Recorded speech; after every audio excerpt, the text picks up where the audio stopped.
What role did Jerry Leiber and Mike Stoller play in the success of Jailhouse Rock by Elvis Presley? How did Elvis Presley's work ethic contribute to the success of Jailhouse Rock in the recording studio? Why is Jailhouse Rock considered an iconic recording in the history of rock and roll music? In March 1957, a young and talented songwriting duo, Jerry Leiber and Mike Stoller, found themselves in New York City. They were there to explore the vibrant music scene and write new songs for Elvis Presley's upcoming film, The Hard Way. However, their initial focus was on enjoying the city's nightlife, from cabarets to jazz clubs and theaters.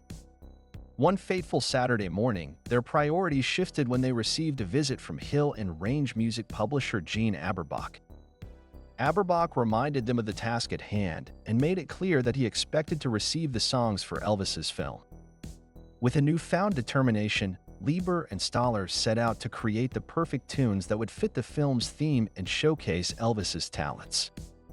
They hunkered down in their hotel room at the Gorham Hotel, refusing to leave until they had delivered the goods. Despite the pressure, they were inspired by the challenge and poured their creativity into crafting unforgettable songs. The result of their intense collaboration was the iconic Jailhouse Rock, a song that would solidify Elvis's status as a hitmaker and stand the test of time.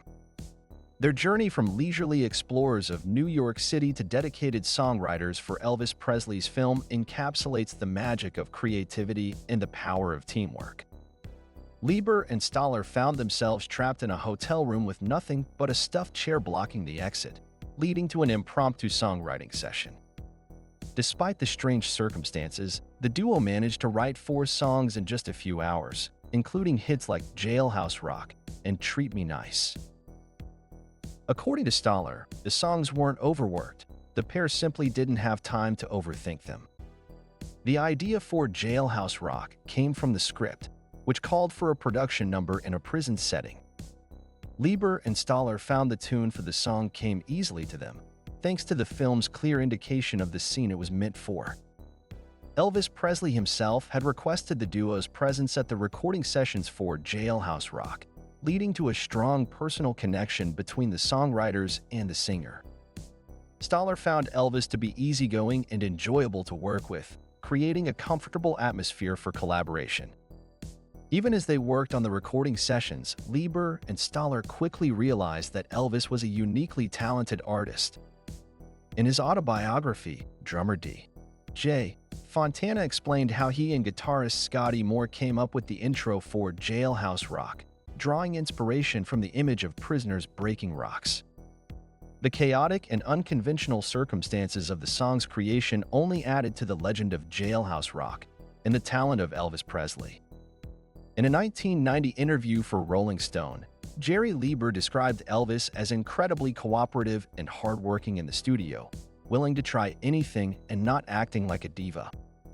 According to Mike Stoller, Elvis was always looking to improve his performance and would go through multiple takes until he felt satisfied with the result, even if the producers thought they already had a good take.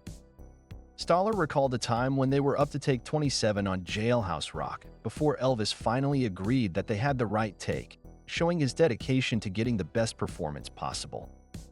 Despite recording Jailhouse Rock as his next single and RCA deciding it would be a hit, Elvis did not perform the song during his late summer tour of the Pacific Northwest. This decision to not perform the song live was likely due to the fact that the record had not yet been released, showing Elvis's dedication to presenting his new material to his fans in the best possible way. Elvis's attention to detail and desire for perfection in his recordings reflects his commitment to creating high-quality music for his audience. His willingness to put in the work and explore different approaches in the studio demonstrates his passion for his craft and his desire to continuously improve as an artist. The anecdote about the creation of the Animal chorus for the song's soundtrack also showcases Elvis's creativity and willingness to experiment with new ideas to enhance his music.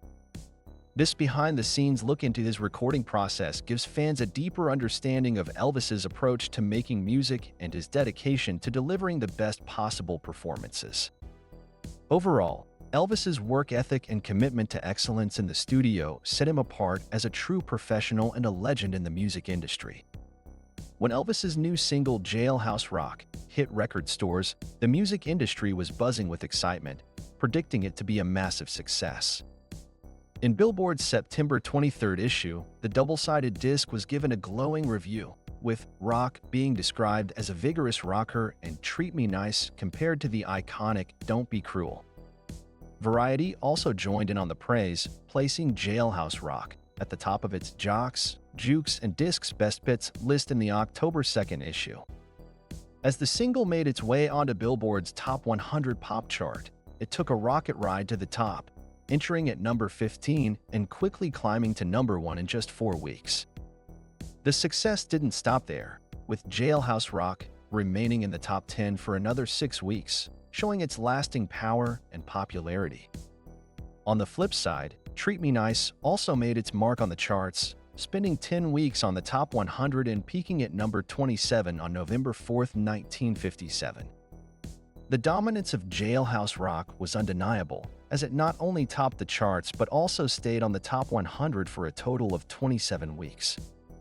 During its reign, it spent 14 weeks in the top 10, 10 weeks in the top 5, and a solid 6 weeks at number 1, proving to be a massive hit. The impact of Jailhouse Rock was felt across the music industry, solidifying Elvis's status as a phenomenal artist and a rock and roll icon. As the single slowly dropped down the chart, its legacy remained, making a lasting appearance on the list on April 14, 1958. Jailhouse Rock dominated the charts in 1957, earning a spot on the best-selling singles chart for 20 weeks. It held its ground in the top 10 for 14 weeks and even reached the coveted number 1 spot for 3 weeks.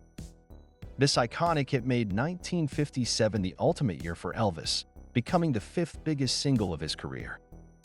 Only Don't Be Cruel, All Shook Up, Heartbreak Hotel, and Hound Dog surpassed its success. The song's powerful impact can be attributed to the collaboration between Jerry Leiber, Mike Stoller, and Elvis Presley.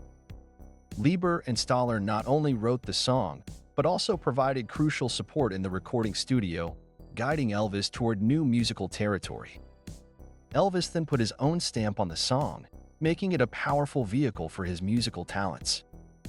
Jailhouse Rock has secured its place in rock and roll history, ranking at number 67 on Rolling Stone's 500 Greatest Songs of All Time. It also claims a spot at number 204 on the Rock and Roll Hall of Fame's 500 Songs That Shaped Rock and Roll list. Ultimately, Jailhouse Rock played a pivotal role in making 1957 the most successful year in Elvis Presley's legendary career.